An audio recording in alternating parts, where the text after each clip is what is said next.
What's going on, veterans? Today we're going to talk about tinnitus. We're going to talk about how you can take this measly 10% VA disability claim and turn it into 70 or 90%. All right, for those of you guys who don't know what tinnitus is, I don't know how you wouldn't at this point. The most common VA disability claim there is, it is ringing in the ears, it's rated at 10%, and it's caused by loud noise exposure. So if you were in an MOS that was exposed to loud noises such as artillery, infantry, motor T, aircraft mechanic, whatever it was, you may be suffering from tinnitus as a result of that specific MOS. Another thing you might not know about tinnitus is that it can cause secondary conditions such as migraines or anxiety. Now, migraines are rated anywhere from 0, 10, 30, and 50%. It's all going to largely depend on how severe your migraines are and if you have prostrating attacks. All right, prostrating attacks, all that means is you have to lay down for a certain period of time. If you have prostrating attacks, you could be awarded anywhere from 30 or 50%.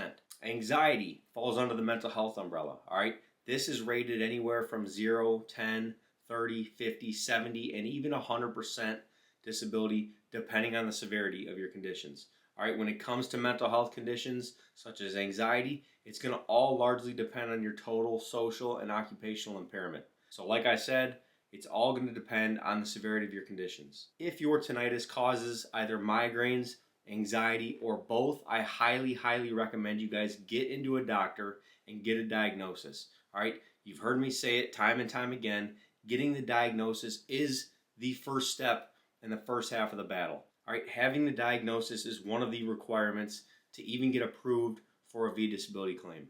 Another thing that you guys got to keep in mind is that when you're going for these secondary conditions, you're going to want to get a nexus letter. All right, it's not always required, but I highly encourage you guys to get one if you can. You can either ask your primary doctor to write you a nexus letter, but a lot of veterans get trapped up with this because their primary doctors won't do it. It's either because they don't want to, or they don't know how to, or they just don't want to get involved with the process altogether. So if you're one of these veterans who are unable to obtain a nexus letter from your primary doctor, you can acquire one from a private doctor. All right, there's plenty of doctors out there that will write you a nexus letter on your behalf, but you'll have to pay for it. I don't have any recommendations for you, but if you do a quick Google search, I'm sure you guys can come up with a couple of doctors that'll do this for you. Now let's dive into what exactly it looks like, right? On the low end, if you have tinnitus, you're suffering from migraines, and you're suffering from anxiety, here's what you can expect to receive on the lower end. Let's just say you're currently awarded 10% for tinnitus. All right, you get approved secondary condition for migraines at 30%, and also anxiety at 50%. All right, so you got a 10% for tinnitus, 30 for migraines, and a 50 for anxiety. What does this look like in terms of VA math? So using VA math, this is going to come out to a 69%, which is then going to get rounded up to 70%, which is going to bring your total monthly compensation to $1,663.06.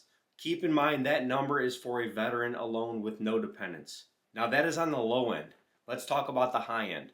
All right, let's say you're already awarded 10% for tinnitus, you get awarded 50% for migraines and 70% for anxiety. That's going to come out to 87%, which is then going to get rounded up to 90%, which is going to bring your total monthly compensation to $2,172.39. Now, if you're not currently suffering from migraines or anxiety at this point in time as a result of your tinnitus, it doesn't mean you won't down the road.